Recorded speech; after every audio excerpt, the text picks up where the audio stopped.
अब महाराष्ट्र की खबरों से बाहर निकलते हैं और आपको ऐसी खबर दिखाते हैं जिसके बारे में जानना आपके लिए बहुत ज़रूरी है। बीजेपी ने बाकायदा प्रेस कॉन्फ्रेंस करके एक अंतर्राष्ट्रीय साजिश पर सवाल उठाया है, जिसमें उसने एक खतरनाक त्रिकोण की बात की है। बीजेपी का आरोप है कि इसमें दो कोण तो विदेश से ही जुड़ते हैं, लेकिन एक कोण देश के अंदर राहुल गांधी है। राहुल गांधी की वो तस्वीरें भी बीजेपी ने जारी की हैं, जिसमें वो उन विदेशी पत्रकारों और एग्जीक्यूटिव के साथ दिख रहे हैं जो भारत विरोधी रुख के लिए जाने जाते हैं। पहले इस त्रिकोण को देखिए, जिसका दावा बीजेपी कर रही है। बीजेपी सांसद संबित पात्रा का कहना है कि ये खतरनाक त्रिकोण देश विरोधी हरकतों में लगा है। पूरा बयान पात्रा की जुबानी ही सुनिए। आज के इस प्रेस कॉन्फ्रेंस में एक त्रिकोण बनता है। We are going to talk about this dangerous triangle which is trying to destabilise India. और ये जो त्रिकोण है, इसमें एक तरफ अमेरिका में बैठे जॉर्ज सोरोस, उनकी फाउंडेशन है, कुछ अमेरिका की एजेंसीज भी हैं। त्रिकोण के एक बहुत बड़ी न्यूज पोर्टल है जिसका नाम OCCRP, organised crime and corruption reporting project, जिसके विषय में आप सब पत्रकार हैं, आप सभी जानते हैं, वह है। और त्रिकोण के जो आखिरी कोने में जो सबसे महत्वपूर्ण कोना जो हिंदुस्तान से संबंध रखता है, उस कोने में राहुल गांधी है, traitor of the highest order. और आज जब मैं ये शब्द प्रयोग कर रहा हूं तो मुझे किसी प्रकार का भी भय नहीं है, क्योंकि मैं भारतीय हूं। दरअसल फ्रेंच अखबार मीडिया पार्ट ने OCCRP की पोल खोल दी है। उसकी रिपोर्ट में कहा गया है कि OCCRP को अमेरिकी सरकार से आधी फंडिंग मिली है। अमेरिका से OCCRP को $47 मिलियन मिले। जॉर्ज सोरोस से भी फंडिंग मिली। जॉर्ज सोरोस घोषित रूप से भारत विरोधी है। OCCRP ने नहीं बताया अमेरिका से कितनी फंडिंग मिली। OCCRP ने अदानी ग्रुप के खिलाफ रिपोर्ट छापी थी। फंड करने वालों को OCCRP में वीटो पावर मिली है। OCCRP और कांग्रेस के बीच ये रिश्ता क्या कहलाता है, ये विस्तार से समझने की कोशिश करेंगे, लेकिन पहले बता देते हैं कि OCCRP है क्या।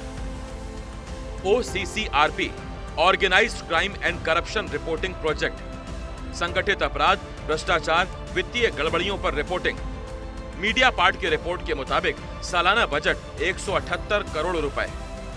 कई पत्रकार इसके पेरोल पर हैं। कुल मिलाकर 200 स्टाफ है। OCCRP पर सनसनी फैलाने और पूर्वाग्रह के आरोप हैं। OCCRP के रिपोर्टर का इस्तेमाल फिलीपींस में तख्ता पलट के लिए किया गया। OCCRP पर पुख्ता सबूत के बिना रिपोर्ट देने का आरोप है। अमेरिका के हितों में काम करने के आरोप है। OCCRP पर पत्रकारिता के दायरे से बाहर जाकर नीतियों को प्रभावित करने के आरोप हैं। अब बीजेपी आरोप लगा रही है कि कांग्रेस, इंडिया गठबंधन और राहुल गांधी जैसे नेता अपना एजेंडा चलाने के लिए OCCRP के रिपोर्ट को आगे बढ़ाते हैं, जबकि ये नहीं सोचते कि कैसे OCCRP जैसी एजेंसियां भारत की विकास गाथा को नुकसान पहुंचाने का काम करती हैं। OCCRP के अपुष्ट आरोपों को लेकर कांग्रेस ने कैसे देशवासियों के जानो माल से खिलवाड़ किया, देश को आर्थिक क्षति पहुंचाई और देश की संसद का काम बाधित किया, जरा ये देख लीजिए। जुलाई 2021 में OCCRP ने पेगासस से जासूसी के आरोप लगाए। पत्रकारों, नेताओं और एक्टिविस्ट की जासूसी के आरोप लगे। कांग्रेस ने इस मुद्दे को जोर शोर से उठाया। अगस्त 2022 में सुप्रीम कोर्ट ने कहा कि जासूसी के सबूत नहीं मिले। सुप्रीम कोर्ट के फैसले के बाद भी कांग्रेस ने मुद्दा नहीं छोड़ा। हिंडनबर्ग ने अदानी ग्रुप पर आरोप लगाए। अदानी ग्रुप ने आरोपों को बेबुनियाद बताया। सेबी में हिंडनबर्ग की साजिश बेपर्दा हुई। फिर OCCRP ने भारतीय संस्थाओं को निशाना बनाया। कांग्रेस ने इसके बाद संसद में हंगामा किया। कांग्रेस ने PAC जांच की मांग की। सुप्रीम कोर्ट की गठित कमेटी को जांच में कुछ नहीं मिला। OCCRP ने कोयला, खनन और ऊर्जा क्षेत्र की कंपनियों को निशाना बनाया। कई कंपनियां देश छोड़कर चली गईं।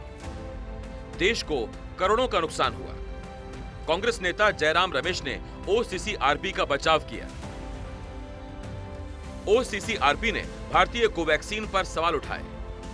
कांग्रेस नेताओं ने सुर में सुर मिलाया। कांग्रेस नेताओं ने कहा यह असुरक्षित हो सकता है। तब भारतीयों के सामने जिंदगी मौत का सवाल था। आखिर कोवैक्सीन ने करोड़ों भारतीयों की जिंदगी बचाई।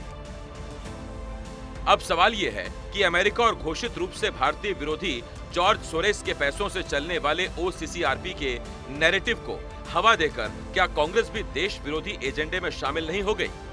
बीजेपी ने अब यही सवाल संसद से लेकर प्रेस कॉन्फ्रेंस तक उठाया है। ने खुलासा किया है वो आयाम है कि ओसीसीआरपी जो फंडिंग है उसका फंडिंग का एक बड़ा हिस्सा आप देख सकते हैं, ये सब उनको फंड करने वाले लोग हैं। उसका एक बड़ा हिस्सा आप देख सकते हैं ओपन सोसाइटी फाउंडेशन, यहां पर लिखा हुआ है ओपन सोसाइटी फाउंडेशन, यह एक बड़ा हिस्सा है। बाकी यूएस की बहुत सारी ऐसी संस्थाएं हैं, कुछ गवर्नमेंट एजेंसीज भी हैं जो ओसीसीआरपी को फंडिंग करती है।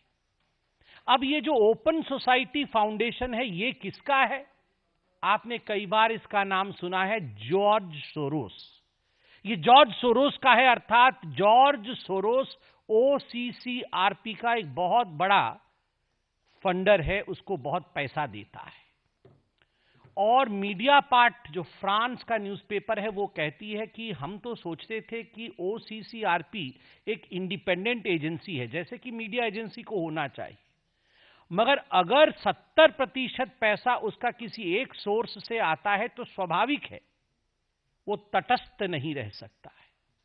वो तटस्थ नहीं रह सकता है, न्यूट्रल नहीं रह सकता है। जो पैसा देता है उसके इंटरेस्ट में, उसके हक में वो बात करेगा। तो ओसीसीआरपी किसके हक में बात करता है?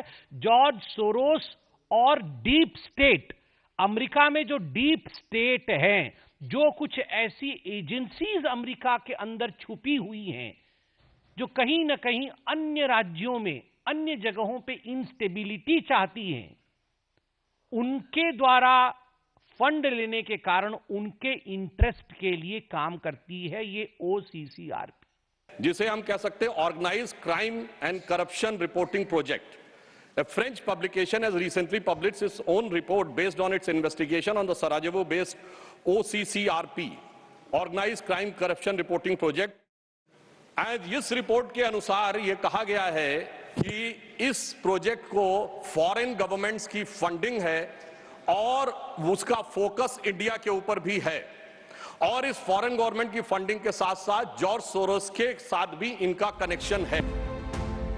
इसको ही आधार बनाकर बीजेपी सांसद सुधांशु त्रिवेदी ने राज्यसभा में एक अहम सवाल उठाया। त्रिवेदी ने पूछा कि जब भी सदन का कोई सत्र शुरू होने वाला है, उसी वक्त देश विरोधी रिपोर्ट कांग्रेस कहां से लेकर आती है। सुधांशु त्रिवेदी ने इसकी पूरी क्रोनोलॉजी समझाई है। हम बताना चाहते हैं कि मानसून सत्र 22 जुलाई से 9 अगस्त के बीच में शुरू होता है और 10 अगस्त को हिंडनबर्ग की रिपोर्ट आती है। वर्तमान सत्र 25 नवंबर से प्रारंभ होता है और 20 नवंबर को अमेरिकन कोर्ट के एक अटॉर्नी की रिपोर्ट आती है एक बिजनेस हाउस के संदर्भ में। विगत 3 वर्षों से यह क्या एक संयोग है कि जिस समय भारत की संसद का सत्र चलता है, मैं सिर्फ एक संयोग बता रहा हूं, भारतीय फार्मर्स के बारे में रिपोर्ट आती है 3 फरवरी 2021, बजट सत्र है 29 जनवरी 2021। पेगासस रिपोर्ट आती है 18 जुलाई 2021, मानसून सत्र है 19 जुलाई 2021। उसके बाद 31 जनवरी 2023 से भारत की संसद का बजट सत्र शुरू होता है और 24 जनवरी 2023 को हिंडनबर्ग रिपोर्ट आती है। जनवरी 2023 में भारत की संसद का सत्र शुरू होता है और 17 जनवरी 2023 को बीबीसी की डॉक्यूमेंट्री आती है, इंडिया द मोदी क्वेश्चन। और गंभीर महत्वपूर्ण बात है, 20 जुलाई 2023 को भारत की संसद का सत्र शुरू होता है और मणिपुर वायलेंस का वीडियो 19 जुलाई 2023 ठीक एक दिन पहले जारी होता है। बीजेपी ने अपने सोशल मीडिया साइट एक्स पर बाकायदा इल्जाम और साजिश की कड़ियों को जोड़ा है। बीजेपी के मुताबिक अमेरिकी सरकार डीप स्टेट में OCCRP को फंडिंग होती है। उस फंडिंग से OCCRP में छपे भारत विरोधी आर्टिकल्स को भारत में कांग्रेस उठाती है। उनमें पेगासस और अदानी पर छपे अनर्गल रिपोर्टों से कांग्रेस पीएम मोदी भारत और बीजेपी पर हमला बोलती है। प्रेस कॉन्फ्रेंस के जरिए संबित पात्रा और राज्यसभा में सुधांशु त्रिवेदी ने जिस तरह मोर्चा संभाला, उसके बाद बीजेपी ऐसी कई तस्वीरें अपने सोशल मीडिया साइट एक्स पर डालने लगी जो कांग्रेस नेता राहुल गांधी को कटघरे में खड़ा करती है। बीजेपी पूछ रही है, इस तस्वीर में राहुल गांधी सोरोस के एक संगठन के वाइस प्रेसिडेंट सलिल शेट्टी के साथ क्या कर रहे हैं। वो ये भी पूछ रही है कि भारत विरोधी OCCRP में काम करने वाले बांग्लादेशी पत्रकार मुशफिकुल फजल अंसारी के साथ राहुल गांधी की इस याराना वाली तस्वीर का क्या मतलब है। वो ये भी पूछ रही है कि दिल्ली दंगों के आरोपी शर्जील इमाम को चीन से फंडिंग दिलाने वाले आनंद मांगनाले कैसे OCCRP में काम करता है और क्यों वो कांग्रेस से भी जुड़ा हुआ है। लेकिन कांग्रेस है कि पोल खुल गई, ढोल फट गया, लेकिन वो मानती नहीं। जब संसद के अंदर इस खतरनाक त्रिकोण पर सवाल उठाए जा रहे थे, तब भी विपक्ष अदानी के खिलाफ अमेरिकी अदालत में लगे आरोपों पर बवाल मचा रहा था। कांग्रेस पार्टी सदन के अंदर हर बिल पर हम चर्चा में भाग ले रहे हैं। हम सदन के बाहर अडानी पे प्रदर्शन कर रहे हैं और सदन के अंदर विभिन्न जो पार्लियामेंट के प्रश्न हैं या कानून है, उनके चर्चा के समय हम अपना जायज़ प्रश्न उठा रहे हैं। लेकिन हमको लगता है कि ये बीजेपी पचा नहीं पा रही और इसीलिए अब जब भी राहुल गांधी जी अडानी पर मुखर होते हैं तो भाजपा उनको बदनाम करने की कोशिश करती है। और विशेष रूप से कल जब राहुल गांधी जी को संभल जाने से रोका गया, तो आज भाजपा ने एक सुनिश्चित योजना के सहित राज्यसभा, लोकसभा और अपने पार्टी के प्रेस कॉन्फ्रेंस में वही मुद्दा उठाया। तो कहीं ये तो भाजपा की पुरानी खेल है, राहुल गांधी जी को बदनाम करना, ये तो पुराना उनका दाव है। अभी मीडिया पार्ट एक ऑर्गेनाइजेशन है फ्रेंच का, जिसने की एक रिपोर्ट निकाली है। उसने ये कहा है सर कि एक संस्था है OCCRP, organised crime and corruption project, और उसके साथ GACC है और सोरेस फाउंडेशन, ये उसको मदद करता है। US गवर्नमेंट और सोरेस फाउंडेशन OCCRP चलाता है। OCCRP का क्या काम है? भारत की पार्लियामेंट को कैसे बंधक बनाना, कैसे नहीं चलने देना, कैसे CA और RC पर। कांग्रेस और राहुल गांधी की जिद के कारण इंडिया गठबंधन भी बंटने लगा है। पहले TMC और फिर समाजवादी पार्टी कांग्रेस से नाराज हो गई। लेकिन कांग्रेस पर आखिर ऐसा क्या दबाव है कि उसके नेता देश के विकास को रोकने वाली साजिश को शह दे रहे हैं। NDTV इंडिया की रिपोर्ट।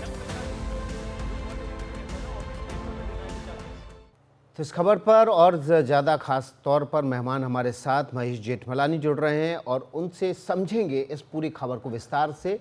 महेश जेठमलानी जी, आपका स्वागत है। मेरा पहला सवाल यह है कि फ्रेंच अखबार मीडिया पार्ट ने OCCRP की पोल खोली है।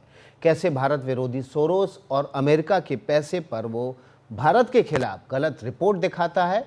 यहाँ कांग्रेस और उसके नेता राहुल गांधी उसको इंडोर्स करते हैं, सड़क से संसद तक ले जाते हैं, लेकिन कांग्रेस इसके बाद भी क्यों OCCRP पर ही लट्टू है।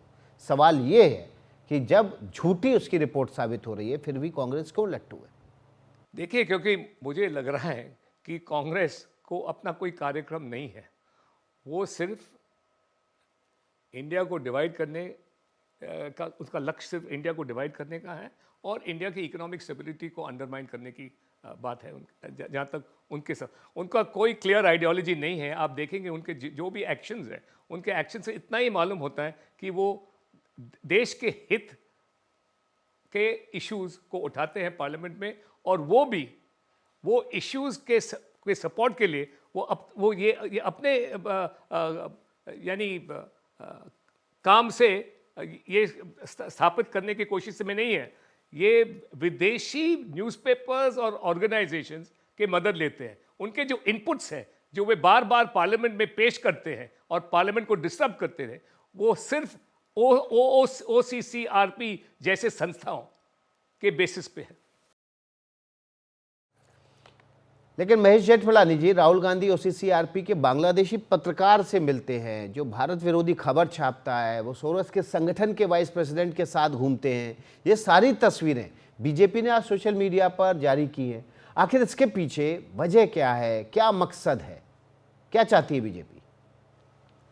देखिए, क्योंकि मुझे लग रहा है कि कांग्रेस को अपना कोई कार्यक्रम नहीं है, वो सिर्फ इंडिया को डिवाइड करने का, उसका लक्ष्य सिर्फ इंडिया को डिवाइड करने का है और इंडिया की इकोनॉमिक स्टेबिलिटी को अंडरमाइन करने की बात है।